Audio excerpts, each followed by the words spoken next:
నేటి ధ్యానవాక్యము యోహాను సువార్త 6వ అధ్యాయము 33వ వచనం. పరలోకము నుండి దిగివచ్చి లోకమునకు జీవమునిచ్చినది దేవుడు అనుగ్రహించు ఆహారమై ఉన్నదని మీతో నిశ్చయముగా చెప్పుచున్నానని వారితో చెప్పాను. జీవాహారము నేనే, నా యొద్దకు వచ్చేవాడు ఏమాత్రమును ఆకలిగొనడు. నేను పరలోకము నుండి దిగివచ్చిన ఆహారమై ఉన్నానని మన ప్రభువారు చెప్పిన విషయము. అలాగే 27వ వచనంలో క్షయమైన ఆహారం కొరకు కష్టపడకుడి గాని నిత్య జీవం కలుగుచేయు అక్షయమైన ఆహారం కొరకే కష్టపడుడి. మనుష్య కుమారుడు దానిని మీకిచ్చును, ఇందుకే తండ్రి నన్ను పంపి ఉన్నాడు అని అంటారు. కాబట్టి ఒక క్రైస్తవుడిగా ఆయన ఇచ్చే ఆ జీవాహారాన్ని తినేవారిగా ఉంటే అద్భుతంగా మన జీవితంలో మన హృదయ పరివర్తన జరుగుతుంది. అంతరంగమంతా శుద్ధి అయిపోతుంది. మనలో ఉన్న పాప మలినాలన్నీ కూడా పోతాయి.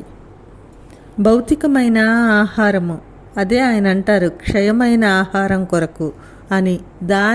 అది మనం తినడం వల్ల భౌతికంగా మన శరీరానికి పెరుగుతుంది, బలం వస్తుంది, ఆరోగ్యం వస్తుంది. కానీ మనకి ఆధ్యాత్మిక పోషణ కావాలి. మన ఆధ్యాత్మిక ఎదుగుదల ఆ జీవాహారాన్ని తినడం ద్వారానే జరుగుతుంది. అది ఎలా అంటే మన అంతరంగాన్ని అంతా ఖాళీ చేసుకోవాలి. అప్పుడే ఆయన్ని మనము తనివి తీరా ఆస్వాదించి మన ఆత్మలో నింపుకొని ఒక మంచి క్రైస్తవుడిగా ఉండగలుగుతాము. అయితే ఆయనను మనం ఆస్వాదించడం ఎలా?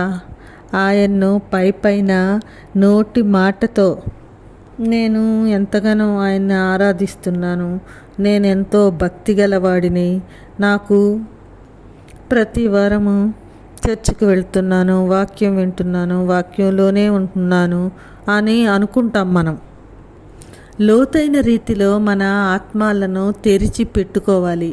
ఎంత లోతుగా మన హృదయాలను, మన ఆత్మలను తెరుచుకుంటే అంతగా ఆయన్ని మనం ఆస్వాదించగలము. యోహాను సువార్త 1వ అధ్యాయం 1వ వచనం చూసుకుంటే, ఆదియందు వాక్యం ఉండెను, వాక్యము దేవుని యొద్ద ఉండెను, వాక్యము దేవుడై ఉండెను, ఆయనలో జీవం ఉండెను, ఆ జీవము మనుష్యులకు వెలుగై ఉండెను అని ఉంటుంది. అలాగే ఆ వాక్యము శరీరధారి అయి కృపాసత్య సంపూర్ణుడిగా మన మధ్య నివసించెను. మనం చాలా వరకు కేవలం జీవాహారమై ఉన్న ఆ వాక్యాన్ని హృదయపు లోతుల్లోకి తీసుకోము. అంతా పై నటన, పైకి భక్తి గల వారి వలె నటిస్తాము. ఇతరుల కోసం నటన, మన అంతరంగం అంతా కుళ్ళు, కపటము.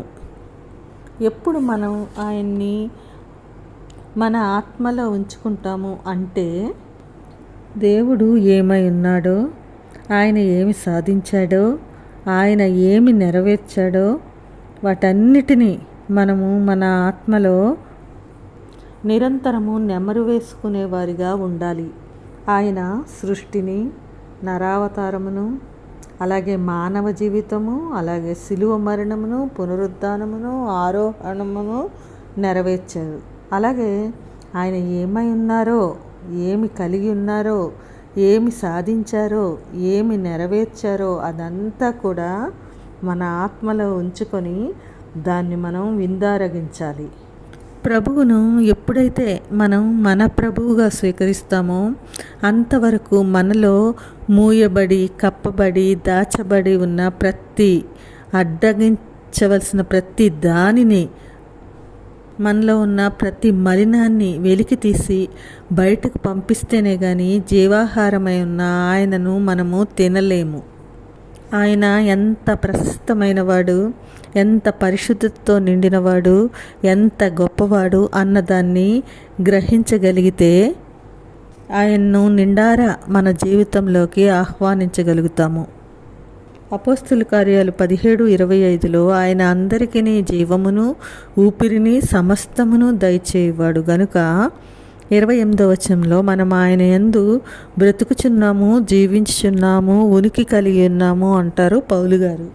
కాబట్టి మన అంతరంగమంతా ఆయన్నే నింపుకుంటే మనము లోకానికి దేవుని నీతిని, దేవుని మహిమను చూపించే వరంగా ఉండగలుగుతాం. అలాంటి కృప దేవుడు దయచేయునుగాక.